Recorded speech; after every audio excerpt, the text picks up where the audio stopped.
Welcome back to Let's Talk Sports Radio right here on 94.9 Bob FM.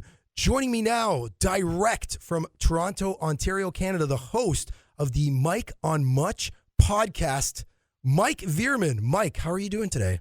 Jordan, I'm great, man. Thanks for having me on your show. It's great to call in. Well, we're far away, but it's great to talk to you. No worries, brother. You know, first things first, I want to say thank you for connecting me with the Athletics' Blake Murphy last week. It was arguably the best interview that I've done in this 6 weeks radio show. It's so nice to talk to someone that's so passionate and, knowledgeable about basketball at what was clearly an integral part of the NBA offseason, just like you're passionate about what you do, and you're passionate about basketball and Raptors as well. So very much looking forward to this interview, and thank you so much for connecting me. And you interviewed Blake as well, too, so you can probably attest to his knowledge and his passion for the NBA, yes? Oh, yeah. Blake's the best in the business. We're lucky to have him covering the Raptors, that's for sure. And he's a fun hang. If you ever... when you come back up to Toronto, you got to get beer with him. He's a great hang. Definitely. That's something on my checklist for sure.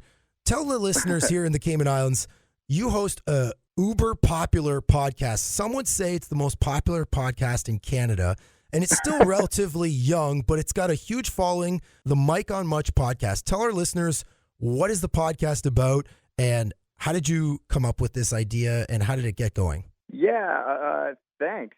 You make it sound so big and important, which is really flattering. And it's a cool podcast because, for us, it's kind of like a pop culture podcast, but really it came out of the fact that our mutual friend Max Kerman, he sings in a band up here in Canada called Arkells, and they're extremely popular. And he'd sort of he'd go on the road, he'd come off the road, he'd listen to a lot of podcasts. So a few years ago, he sort of pulled me aside. He actually went for coffee, and he said, I think we should start a podcast together. And I was like, a podcast? I'm like, I don't know, man. Everyone's kind of got a podcast. I tend to sort of be the one out of the two of us that's a little bit more pessimistic, and he tends to think that anything is possible and is going to turn out great.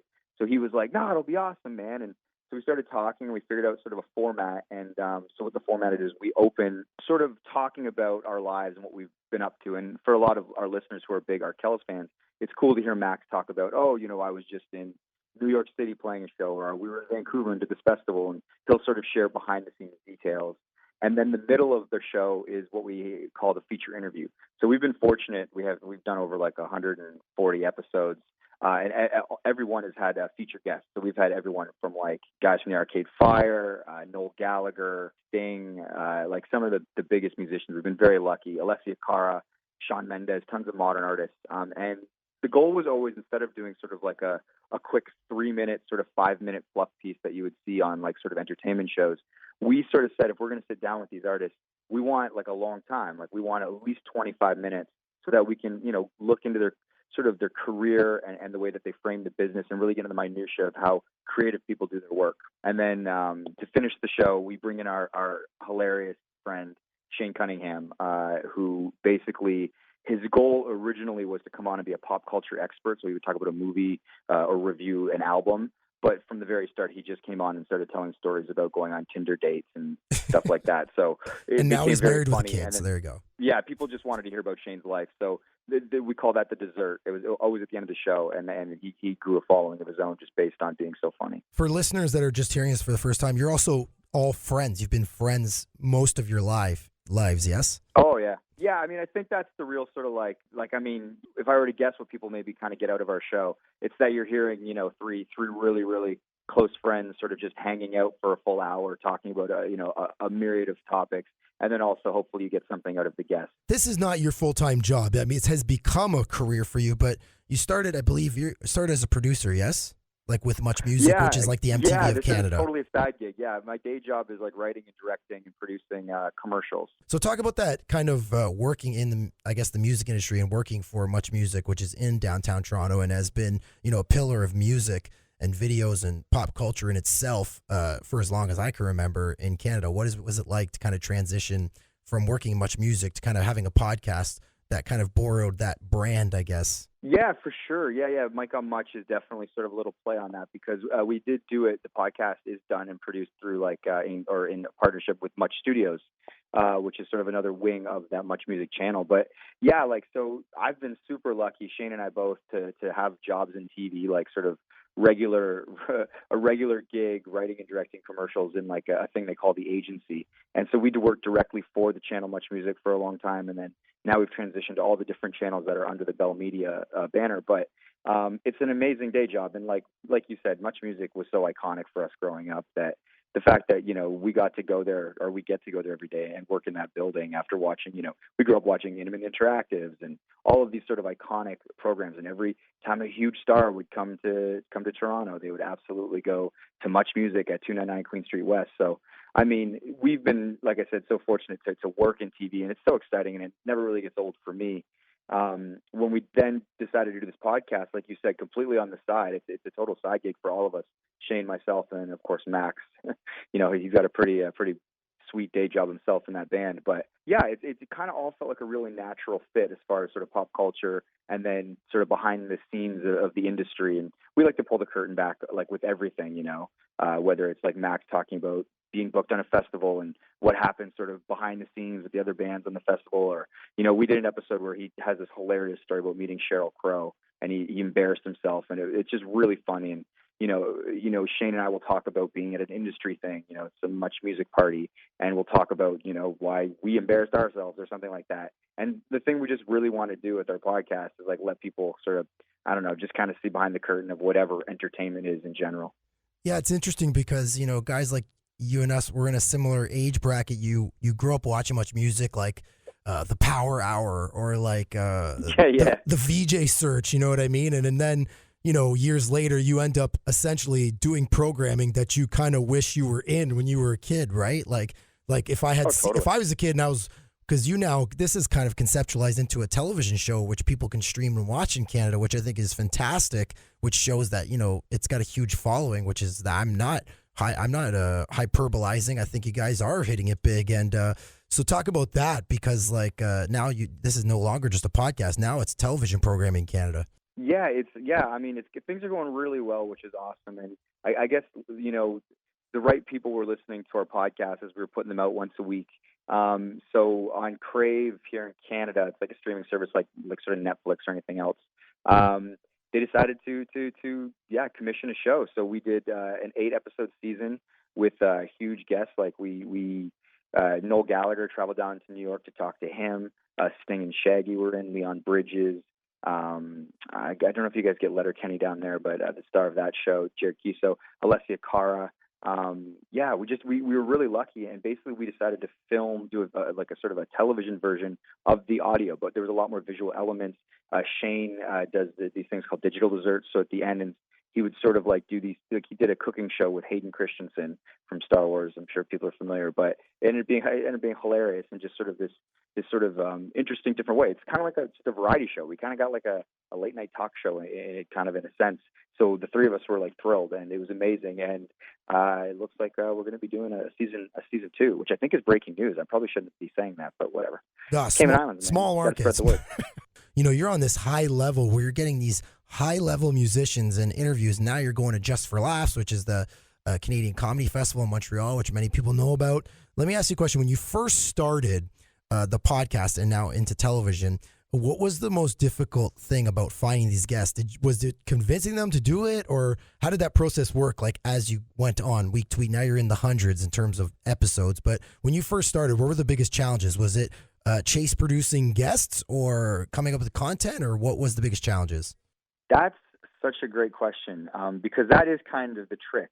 You know what I mean? Because anybody can start a podcast. Lots of people sort of have platforms, but it's because people ask us a lot, oh man, how did you snag all these guests? Because really, it's kind of the secret sauce in the beginning to getting people to come in. Because, do people want to listen to me talk? Not necessarily, especially if they don't know me. But if it's you can stack 6 episodes in a row with somebody they do know, maybe then they're oh, I actually kind of like what these guys have to say. So the secret to the guest thing, because I had the exact same question you did when Max is let's start a podcast. We'll do a celebrity interview every week. I was Max, how are we going to, what do you mean we're going to do a celebrity interview every week? How are we going to get an interview?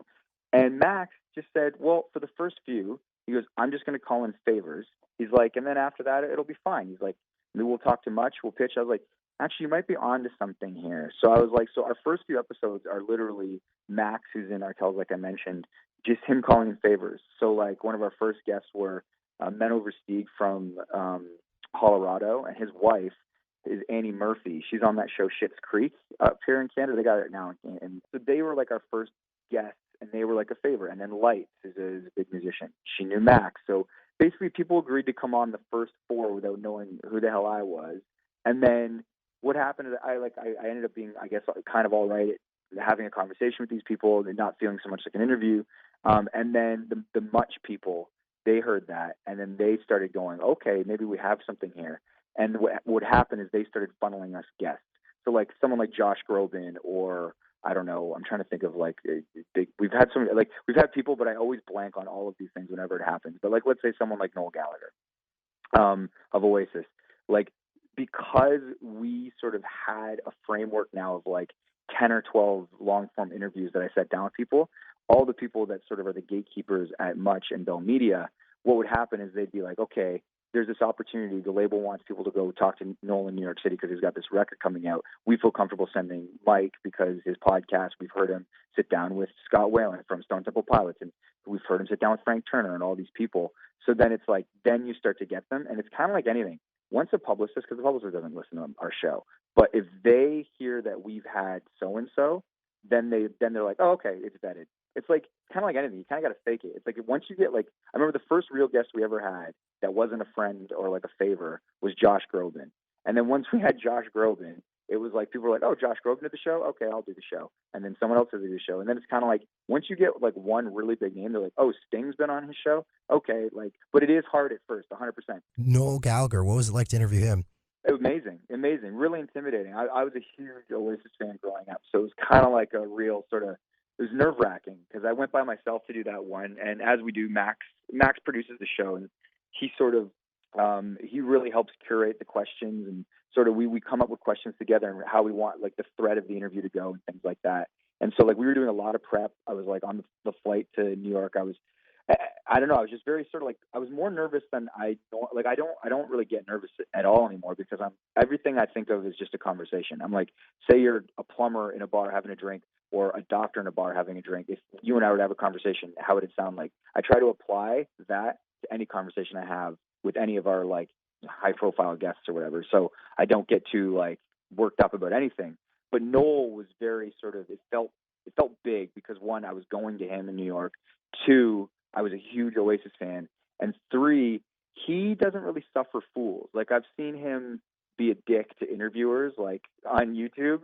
So I was like, if I don't get his attention right away, or at least I don't sort of, I didn't feel like I needed to have him respect me right away, but I needed him not to think I was a fool right away. So that, cause it's like, you know, a 25-minute interview can start to feel very long if it's not going well. So I was just like, how do I start? How do I get into this? And then, so I had a lot of sort of anxiety going into it. And then once I sat down, and the thing is, I got lucky. I got to kind of watch a couple of the other interviews go before me. So like they had some like people from Entertainment Tonight, and they were very much like, so you and your brother, you fought a lot. And it was, and I could just tell he was kind of like, oh, okay, I'm getting one of these questions again. I kind of got to see what not to do in some ways. And then once I sat down, I hit him with my first question. He thought it was, he settled in, and then he started making jokes. And then by the time we were like halfway through, it was like we were in a real conversation. And then by the time it was over, you know, I felt like really, really good about it. But yeah, it was super intimidating. But then once he settled in, he was an awesome hang. I'd probably put that as like the best interview. It's the most like sort of exciting and enjoyable interview I've ever sort of been a part of. What was your first question for Noel Gallagher? So what happened was Max and I debated this a lot. One of the things we were interested in with Noel is because he's a dad. But Oasis sort of famously came from, you know, like humble beginnings. They're sort of from like sort of a lower socioeconomic situation in Manchester. You know, their family didn't have money coming up. They were very working class. But now Noel is obviously a very wealthy man, and so he lives in a different class, which means his kids are going to be raised differently than he was brought up. So basically, the thinking of the question was like, you know, that can go one of two ways. It's either I want my kids to learn like me. So like I want them to actually work for their stuff, or like, yes, we are rich. Like, am I going to give my kids the things I never had? You know, which way do you sort of raise your kids? And Max and I, we knew we wanted to ask this question, and Max suggested, I remember we were talking on the phone in a hotel in New York, and he said, he goes, go first with that. Ask that question first. I go, you want me to open with that question? I go, why do you want me to open that question? And Max said, because, man, I've done a million junkets. he's like, I've done a lot of these interviews. He's like, and if you ask something like that off the top, his brain is immediately going to go, oh, and he's going to have to think about his answer. And then all of a sudden he's going to realize he's in sort of a different type of interview. And then I think it will sort of set the tone that you're going to be asking unconventional questions, more things about sort of life or the way that he views or goes about sort of his life and the thought process. And then that can transition into other things, how I felt about Oasis or his relationship with his brother. But at least now you're in sort of like this more, we thought, sort of interesting conversation than just, oh, so you recorded this album in Nashville, and why did you choose this as the first single? So like people ask that question all the time. So it's like, how can we be different? And so that was what we opened with. And he ended up giving an amazing answer, and he was very funny about it. And he was like, you'd have to be a real. He swore. I know we're on the radio. And he basically he's like, could you imagine if I held things back from the kids? Like, what a dick I'd be. And then he really started thinking about it, and he gave a thoughtful answer, and it really opened up and set the tone. So that was what I led with, which is kind of unconventional, but it worked. Who's the worst interview that you had, or not the worst? Who has been the most challenging to the point you're like, this one's probably not going to be our best work, but we tried our best? Who is that? The most challenging by far. This is kind of the go-to answer. Is like, this was probably like the 6th interview I'd ever done. So I was still like very, very new at it. And by the way, like I'm not an interviewer by trade. I didn't go to school for anything like this. But you're good at it. Thanks, man. Well, but you too as well. You're saying you didn't go to school for this either. But like that's the thing. It's just like, so our 6th interview was Scott Weiland from Stone Temple Pilots. I don't know if it was 6. It was like 3 or 6. It was very early on. And I was kind of like, holy crap, like this guy, like Stone Temple Pilots were huge. Like they were a seminal band of the 90s, like someone put them on par with all those big bands like Pearl Jam and Nirvana and Soundgarden and, these sort of like these bands that changed things during that time in that movement. So it was an interesting one because he had just done a show, and he's since passed away, so R.I.P. Scott Weiland. But he had just done a thing in Texas like 2 weeks before. So he'd famously has had substance abuse issues, and he claimed to be sober. And then he had this show in Texas where he was doing one of their huge hits, but he kind of forgot the lyrics, and he was ostensibly hammered on stage, and someone got the footage of him at the Hard Rock. It was just like, it kind of went viral, and it was kind of this embarrassing thing for him. So before we had the interview, they were like, he's canceled all press. He doesn't want to talk to anyone because obviously this footage came out and he's embarrassed about it. And then like 2 days before, they were like, it's back on. I'm like, okay. So we go and we sit. I remember we were in a boardroom at Much Music, and someone was like, Scott's hungry. It was like 10:30 in the morning. And I guess he wanted some breakfast. So they go to the commissary and they get him a grilled cheese sandwich. And he proceeds to come into the interview with his grilled cheese sandwich. He was wearing sunglasses indoors, a scarf, jean jacket. Looked cool, looked like a rock star guy. A little bit shaky in the morning. Sort of I don't know if he doesn't sleep much or what. But he sits down, and he's still intimidating because he's a rock star. He sits down, and I'm asking him questions, and he does that thing. I don't know if you've run into this a lot, but like he was answering everything with like yes or no answers. So I'm like, to Scott, like Stone Temple Pilots were a seminal band of the '90s, and when you achieve success on that level as a frontman, it feels like an icon. It's like when you look back on that, did you find it intimidating to try to live up to the idea of what some people might have of you from the past? So, I asked the question, and he thinks about it and takes a bite of his grilled cheese, and he goes, no, and then leaves me hanging. And I'm like, okay, on to the next question. I wind up by asking another question. And so it kind of went like that. And so like within 5 minutes, I almost burned through all of my questions, but we still had another like 15 minutes to talk to him. And I'm sitting there, and Shane was actually recording it. He was on the dials. So I'd ran out of questions. So I just go, Scott, on a scale of 1 to 10, what would you give that grilled cheese? Like I had nothing else to say. And then again, he's really thoughtful, and he goes, I'd probably give it a 7.5, which was hilarious in the moment. Cause it's like, anyway, so then I just had to make up a bunch of crap and sort of, but that was like the most difficult and sort of uncomfortable just because I felt like I got nowhere to go. And like, he would take so long to answer. Like, so like I'd ask the question, I'd finish talking. and then he'd wait for like 20 seconds, not that long, maybe like 10 seconds, and then he would answer.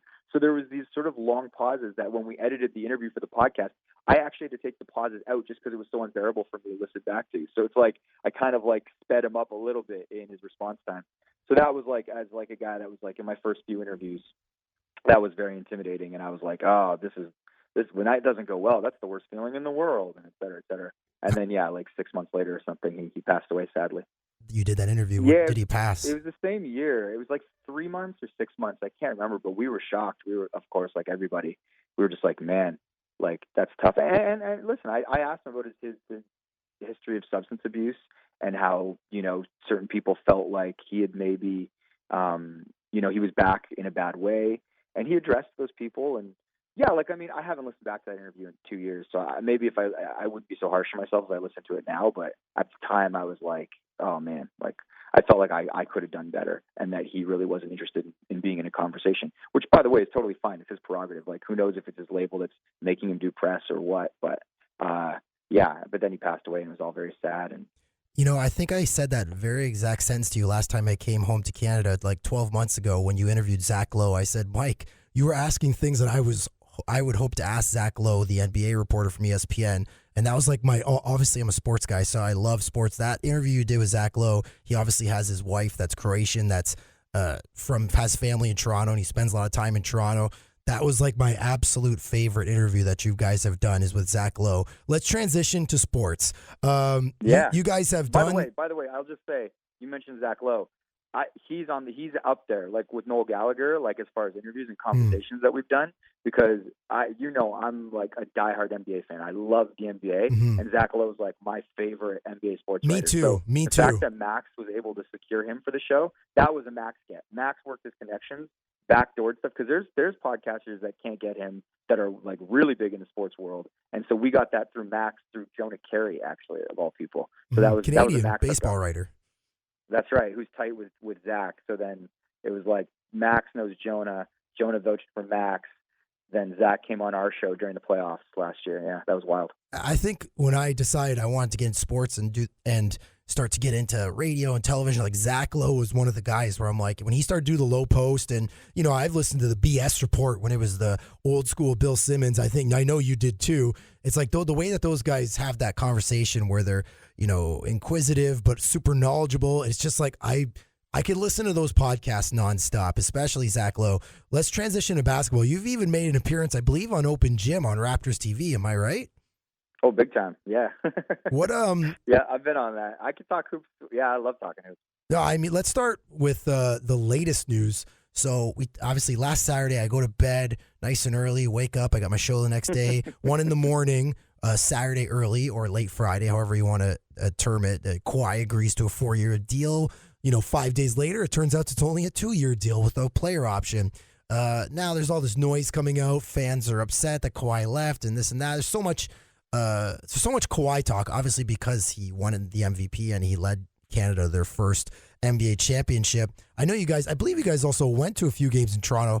What was that experience like? I'm myself, diehard Raptor fan. I know you love basketball too. What was it like? Yeah.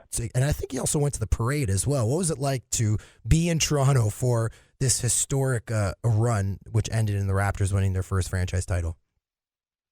It was like, honestly, like being here in the city, the buzz was something I've never witnessed before. Like, I was too young when the Jays did it to appreciate it. Like, I remember getting to stay up and watch the Jays do it when I was like a little kid. But like being an adult in the city, I as you said, me and my brother went to a finals game. I'm like a 1/4 season ticket holder, so I went to a bunch of playoff games throughout the run.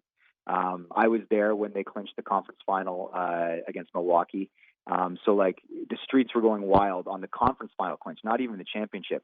That like Toronto was just so hyped and so jacked. And it's funny because like I've been a diehard Raptors fan now, like for like, I don't know, 2 decades. And so like I've suffered through, Joey Graham, Milt Lonnie Palacio, Baxter, Robert Archibald, Nate Huffman. And those are like the deep cuts, like Jamario Moon, like, I'm not even talking about like the big disappointments like Bargnani or Turkoglu or any of that, or Jermaine O'Neal. But it was so wild to see the team succeed on that level because so many people jumped on the bandwagon. And I'm of the mind that it's like the more the merrier. Some people are like, get off the bandwagon. You weren't here from day one. I'm like, I don't care. If you're getting into hoops and you're enjoying it, then there's room for everybody. Let's have a good time. So I really, really loved it. The night that they won was wild in the city. Me, Max, we were all together with my brother. We sucked it all up. We were amongst the crowd as all the flares were going off. Like, we were out here downtown, 5 blocks away from the arena, enjoying every minute of it. The parade was just as wild as people thought it was. Like, I brought my daughter. I have an 8-month-old daughter. So her and my wife, like, we actually watched the buses go by, and yeah, it just felt good. Just like, it really brings communities together. And, you know, I think for that reason alone, it's this weird anomaly of a season, this kind of like very unique, you know, people will remember NBA, like historically the NBA, they'll say, oh, wow, remember that year in 2019 when the Raptors won the NBA championship? Like, I kind of like that it's this bizarre, anomalous thing. It's kind of like the 77 Blazers winning that championship, you know, the loose ball Blazers. It's like, it's kind of interesting. Or Breaks of the Game Blazers, that's that book, Breaks of the Game. So it's kind of like a very fascinating thing. So, like, yeah, it was all good. It was all gravy. And obviously people really wanted Kawhi to stay because nobody wants a good party to come to an end. Yeah, and I think you didn't want to believe it as a Raptors fan, but everyone's like, he's going to L.A., it's Lakers or Clippers. They're like, oh, the Raptors are in it and all this and that. And in the end, he decides to go home, which is fine. It's not the best news for Raptors fans. And then the Clippers go and they give away like 5 first-round picks, 4 unprotected, 2 swaps, Shai Gilgeous-Alexander, Hamilton native, and for Paul George, who has a 2-year deal with a player option, so they align with Kawhi's deal. You know, you got Anthony Davis from the Pelicans to the Lakers for 3 picks, 3 players, swaps galore. You got Jimmy Butler to the Heat, Al Horford to the Sixers, Kemba Walker to the Celtics. The Raps get Stanley Johnson and Rondae Hollis-Jefferson. So who won the NBA offseason? I mean, I think the fact that Kawhi operated... Oh, man, sorry. I apologize. My masterfully. apologies. Kyrie Irving and Durant to the Nets. Now, sorry. I know, it's funny. It's almost an afterthought. That's how much crazy stuff went down. Right. That didn't even headline. I hear you. And it didn't even like ring a bell where I'm like, oh, he left out Kyrie and Durant. I mean, obviously Durant's not going to play this season most likely, so it's like there's a little bit of that. I feel like there's a little bit off of that fastball for those guys going there because I don't think anybody's like, Brooklyn's a contender right now. They're not without KD. At least I don't think so. No.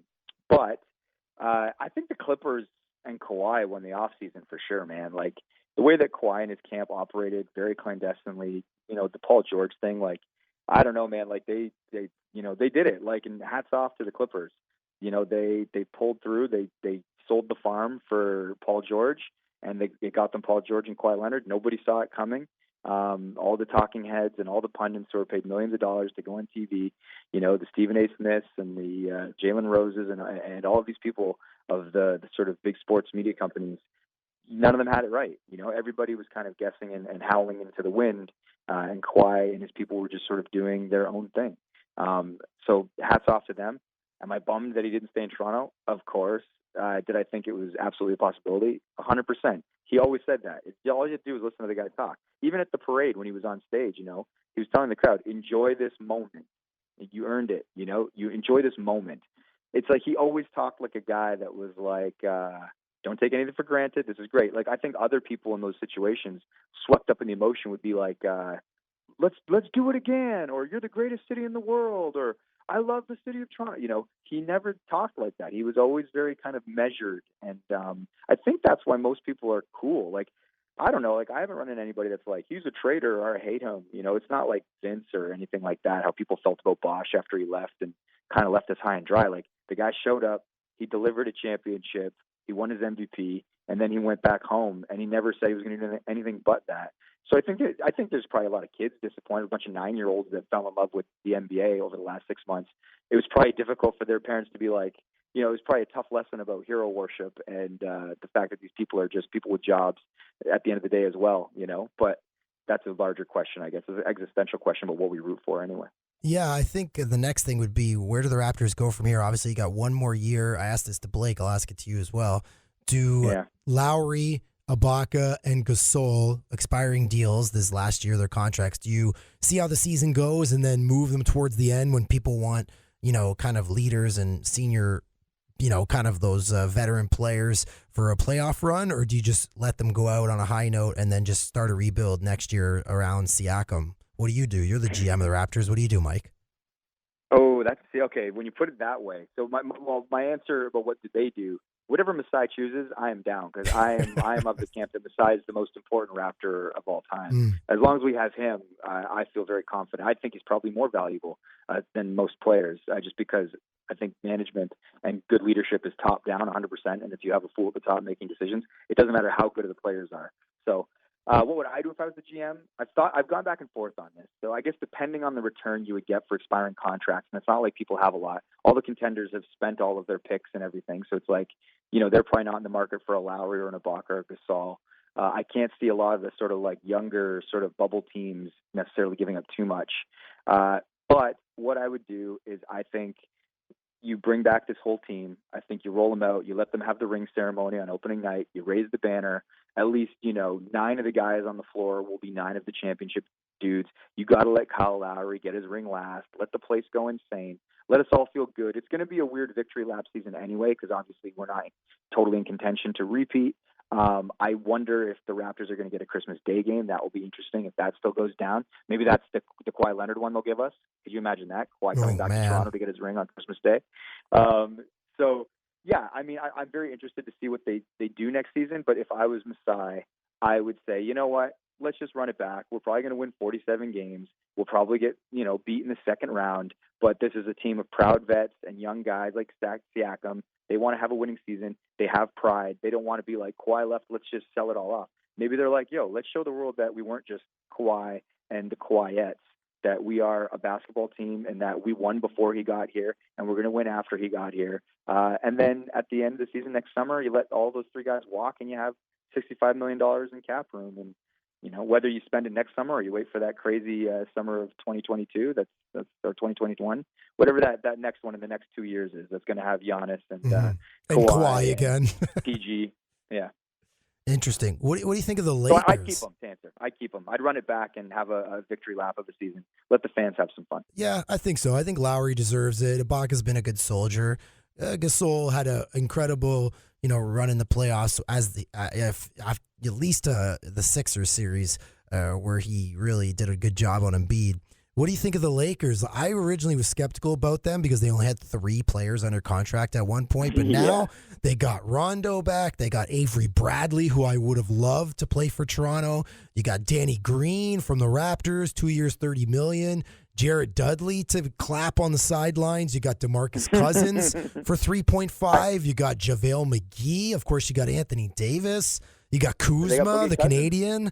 What do you think? What do you think of the? I actually don't mind. I didn't like the Lakers like a week ago, but now I'm like, oh, I guess the Lakers, they might do something. Listen, man, they got Boogie Cousins at 3.5 for that 1-year deal. Like, honestly, like Boogie, if he hadn't sort of been out of shape and hurt all playoffs, he kind of hurt us in the finals. There was like he single-handedly sort of kept them in that game 5 that we actually should have won at home.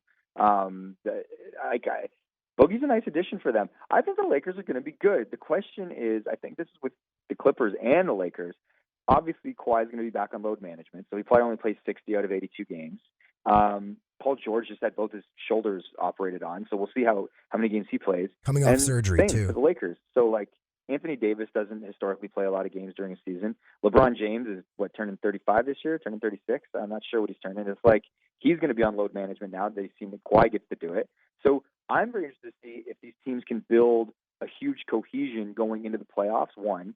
2, are they going to punt enough regular season games in that tough West that they end up having like 4 or 5 seeds between these two, so that they really have to kind of work in that second round? Who knows? I don't know, but I mean, it didn't really hurt us too much. Like, it seems like the Raptors, even with Kawhi load management, Kyle missed a bunch of games. It seemed like as the playoffs went along, the team actually got better and more cohesive and sort of found their footing. So if you're the Lakers or you're the Clippers, you're going, okay, we're new teams. We're going to be resting our big dogs probably for 1/3 of the season. Can we find it in the playoffs the way that the Raptors sort of did and get stronger as we go? So, yeah, I mean, but, yeah, I like their chances against everybody. Like, I don't know. Like, who else are we even talking about? Houston? Utah? Denver? Utah got better. Interesting. Bogdanovich, Conley, and the other, of course, Donovan Mitchell's a nice player. Denver, you got Jamal Murray, the highest paid Canadian athlete in history. You got Nikola Jokic there, Gary Harris. The Clippers, do you like their nucleus? So you got Beverly, you got Lou Williams off the bench, George, as well as Kawhi, and then you've got like Montrezl Harrell, JaMychal Green. I don't know, like their bigs, to be honest with you. I was trying to figure out who's playing the 4 for that team. Yeah, no, I don't know either. JaMychal Green and like small ball, like I don't know. Yeah, like Harrell was coming off the bench. Like I got to see how all these things work. But yeah, I do like the Clippers. I do. Yeah, I think they're going to be. I think if these guys all play like enough games, both those teams are actually going to be awesome. I do. I think that. I just think that like LeBron and AD are so damn good, and Kawhi and Paul George. Like if you're Paul George and you're the beta to Kawhi's alpha, you could almost like put any average NBA player around them, and they're going to win a lot of games.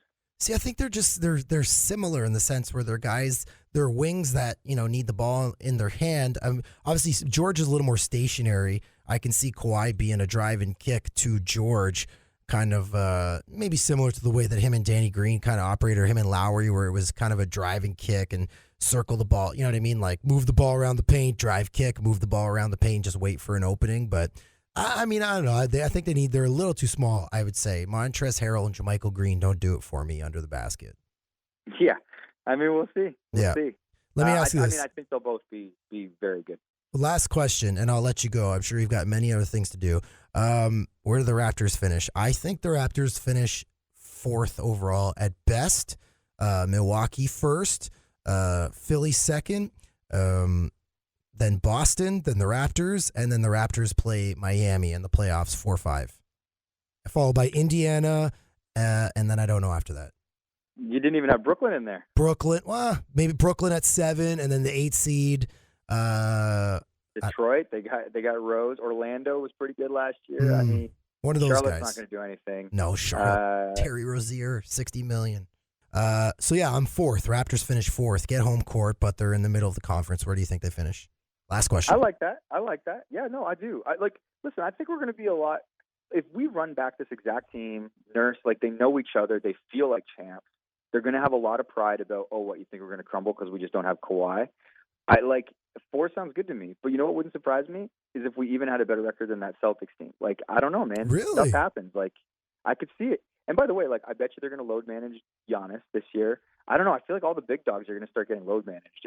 I'm very interested to see how this season plays out. But I'll go with you. I'll go with 4. I'll go with the 4 seed. Home court advantage, sure.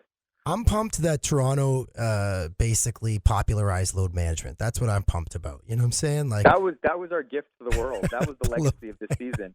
Was load management, and the ring came north of the border, or at least the banners. Banners hang forever, man. That's why I'm mad about Kawhi. I'm really not, and I thought I would be much sadder. I think if he went to the Lakers, I would have been a lot more crushed. I kind of I kind of respect this whatever he did with the Clippers here, operating in the shadows and then emerging with Paul George. I'm kind of like, oh wow, man, he was a smooth operator, and I think he always wanted to go home, and that became very apparent. What are you going to do? You know? Yeah, you know what? I just want to thank you so much, Mike. Great stuff. Music, sports, you've got all, my man. For people, Canadians, Caymanians, whoever's listening right now, go ahead and plug. Where can people see your stuff? Yeah, you can find us on iTunes, Spotify, Mike on Much, and hopefully we can get the Crave show, Mike on Much in conversation with, into those international waters so people can stream it everywhere. Hey, man, I'm down for a live radio show here in Grand Cayman. It is the new favorite vacation home of Pascal Siakam. He was here for a week. He just left a few days ago. You were telling me I got to get down there. Maybe the podcast will come. Maybe me. We just need an excuse. Maybe we can find a sponsor that will send me, Max, and Shane to Cayman Islands, and we'll do a week of podcasts from there. Dude, I'm down. We'll do it. I'll set it all up in my minor like C+ celebrity. I'll make it happen here. You know what I'm saying? All right, for Cayman. We'll talk hoops. It'll be amazing. Yeah, awesome. Thank you so much. You're amazing, brother, and continued success on the Mike on Much podcast, on TV, and on iTunes, folks. He's doing it all. Thank you so much, Mike. I really appreciate your time. Likewise, man, and you're killing it down there, and it makes me happy. Thanks for having me on. Absolutely. More Let's Talk Sports Radio right here on 94.9 Bob FM. Coming up next, stick around. Welcome back to Let's Talk Sports Radio, brought to you by Gino's Pizzeria right here on 94.9 Bob FM. Joining me now, Jamaican national women's football player Ashleigh Shim, fresh off their World Cup appearance. Ashleigh, how are you? I'm doing well, Jordan. Thanks. How are you? All right, cool. Ashleigh, tell me a little bit about the historic run for Jamaica's women's national team, of course, making it to the World Cup for the first time. How is it? Talk about the World Cup in itself. The team did not get a win in the group stage, but, historic for the Caribbean, historic for women's football, and historic for Jamaica. How did it feel to be a part of such a special experience? Yeah, honestly, it was an incredible experience. Just the fact that, we were the youngest, most inexperienced team there. We had an average age of, I think, like 23 or something like that. And we're here playing against, women who have been playing professional for 10 plus years. It was really cool to play against teams like Brazil, Italy, and Australia, who have done well collectively as a team and individually as players for a long time. I think we took away a lot as players individually, and I hope that, the program itself, the JFF, sees the kind of competition that we are going to face and continue to face, so we can be more prepared next time. So how long have you been a part of the women's national team in Jamaica? My first game was in 2015 with them, so about 4 years. So you've been around when the program, lost funding and support and wasn't exactly active then, yes? Yes. So talk a little bit about that struggle, because here in the Cayman Islands, our national team, similar position right now, lack of funding and, trying to compete with the best in the region, let alone trying to get to the World Cup. What was it like in that program? Did you think that, women's football in Jamaica would get resurrected at some point? Or what was the feeling like amongst female footballers in Jamaica during those tough times a few years ago? To be honest with you, the first time I was with Jamaica, that year previously, 2014, I knew they had some struggles with funding and everything. Sadella Marley, who has been so gracious with us and has poured her heart and soul out into us, really believes in us, and she sponsored that team in 2014. And then 2015 is when I came, and I still saw the lack of support from the federation. And then after that, they disbanded the program for, I think, like 2 years. And we had no idea, we pretty much thought it was over. Players are playing club, professionally overseas. Some went back to just school or just to work. And then last year in May, some of us got a call for this year's World Cup run. So it was kind of unexpected to see that, some of us really didn't think that there was going to be anything after this. There's no communication, no word from our federation about their plans to take us to, or try to take us to a World Cup. But with the help of our coaches and people like Sadella, we were able to get things going. And for people that don't know the story, of course, Sadella Marley, the late Bob Marley's daughter, stepped in and basically attached her brand to women's football in Jamaica and brought interest and finance to the program to get it back off its feet. When Sadella Marley came in and essentially saved the program, how did that change, the attitudes, the energy, and of course the fortunes for the team? Well, it's really good to know that people believe in you as not just a player, but a person, anyone. It doesn't matter who you are in your life and your career. If somebody believes in you, then you can take another step forward. So it was really important that we had people like Sadella and even now one of our biggest sponsors, Alacran Foundation. They've pretty much done everything for us. Our camps, transportation, helping the media get to know us a little bit more as a team and what we're trying to do with the program.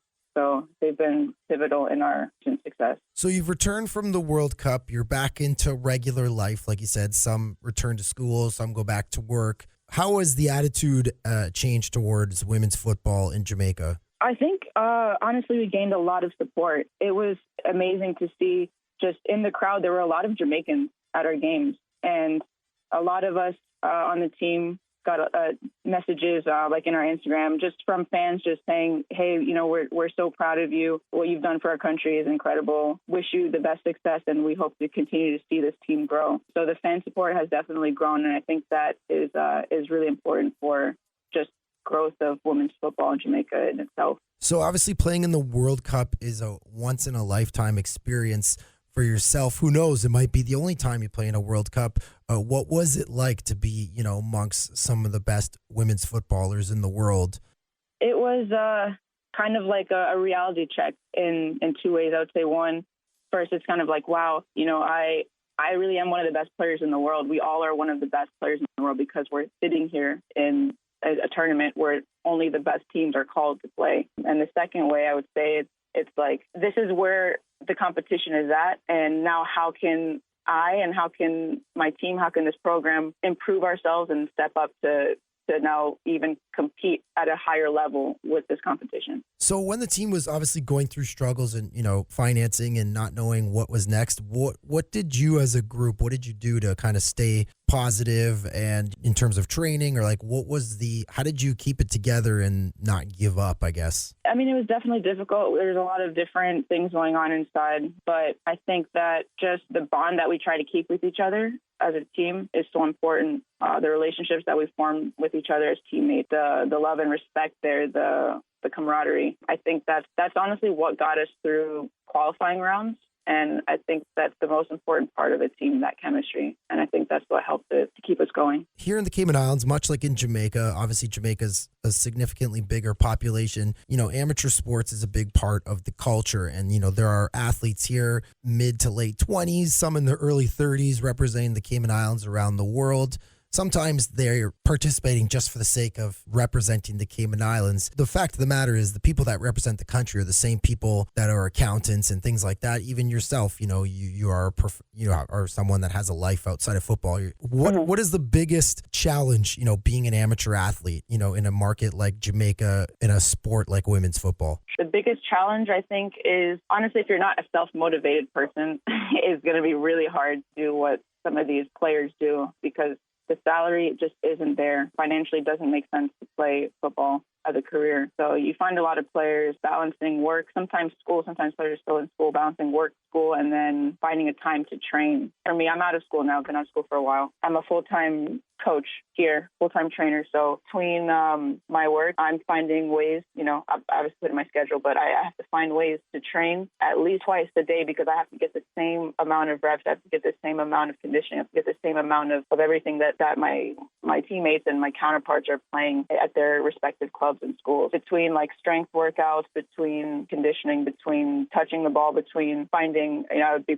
practicing with U18 boys teams here just to get the same amount of reps. It definitely becomes challenging, becomes tiring, but you got to stay self-motivated, honestly, just to be able to do that. And we'll wrap up with this. Where does the team go from here, just in terms of training and competition-wise? Well, right now, at the end of the month, the team is going to the Pan American Games, and I believe those are qualifiers for the Olympics next year for Tokyo 2020, and that's the next big thing, Olympics. But our hope is that our federation will keep supporting us, because we can't do anything without them, and we just need more time together as a team. When we went to the World Cup, that team, we had all never played together collectively ever. Some of us played together before, but not the entire team collectively. So it's really important that we get together and JFF finds a time for us to train, and we get the funds that are needed for our team and the program itself to grow. Well, thank you for finding time for us here on Let's Talk Sports Radio. Really appreciate it, and best of luck to the Jamaican women's national football team moving forward. Ashleigh Shim. Thanks, Ashleigh. Thank you, Jordan. That's it for Let's Talk Sports Radio. Join us every Saturday